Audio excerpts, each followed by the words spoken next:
The Empty Cup Powerful Motivational Story. This story will help you to speak and learn English, and it will motivate you to change your lives. Once upon a time, a young and talented athlete named Kale traveled for days to reach the remote mountain temple of a legendary coach. This coach was known for taking good performers and turning them into champions. Kale found the coach, an elderly woman named Alara, sitting peacefully by a still pond. Before Kale could even introduce himself, he launched into his story. "Coach Alara," he began, his voice full of passion, "I need your help. I'm good, but I keep finishing second, third just off the podium. I know I have what it takes to win the gold, but something always holds me back. I've studied all the top athletes. I train longer than anyone. I've read every book on mental toughness. Please teach me the secret. Teach me how to win." Alara listened patiently, her eyes calm. When Kale finished, she simply nodded and gestured for him to sit beside her. Between them was a small wooden table with a teapot and a single, handleless clay cup. "Pour yourself some tea," she said softly, eager to please. Kale picked up the teapot, but his mind was still racing. Is this a test of my steadiness? Is she judging my focus? He poured, his hand trembling slightly from both exhaustion and nerves.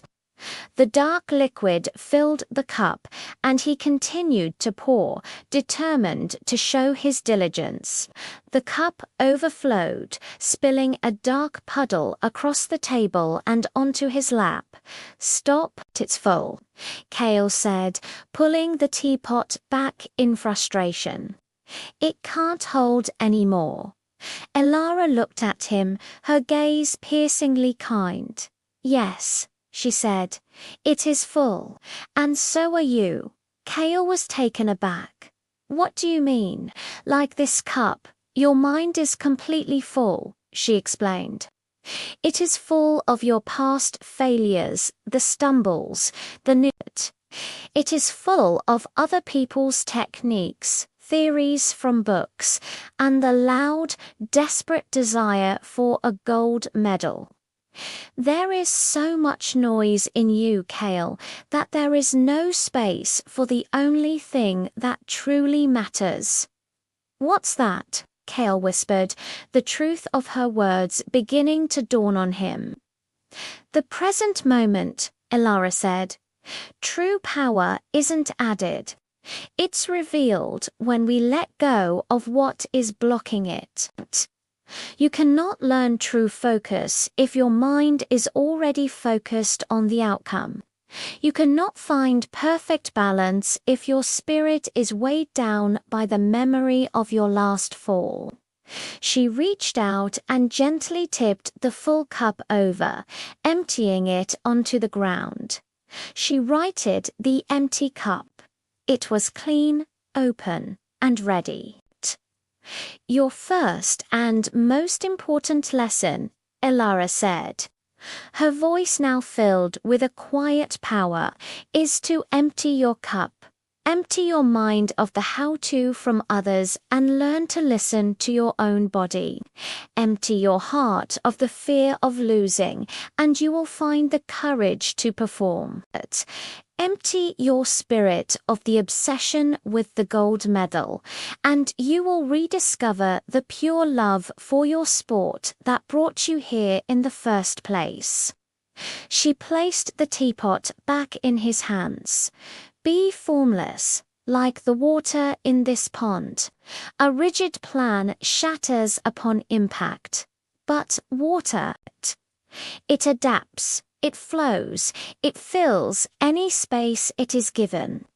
It is powerful not because it is hard, but because it is yielding. Your greatest strength will be your adaptability, your presence, and your clarity, and those can only exist in an empty, quiet space. Kale looked from the empty cup to the still pond, then back to Alara.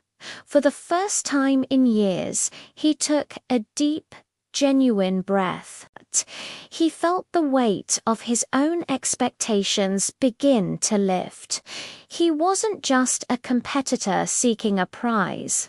He was a student, ready to learn. He held the teapot, his hands now steady. His mind was no longer a chaotic storm of thoughts, but a calm, open space. Ilara smiled. Good. Now, let's begin. From the beginning. The lesson for us all. We often approach our goals with minds that are already full of doubt. Past experiences, other people's opinions, and the immense pressure to succeed. This clutter is what holds us back. True growth and peak performance begin not with adding more, but with letting go. First, let go of past failures. They are lessons, not life sentences. Second, let go of rigid plans. Be adaptable and flow with the challenges. Third, let go of the obsession with the outcome. Fall in love with the process itself. Empty your mind, create space, and watch as true focus, power, and clarity flow in to fill the void. That is where you find your champion's spirit.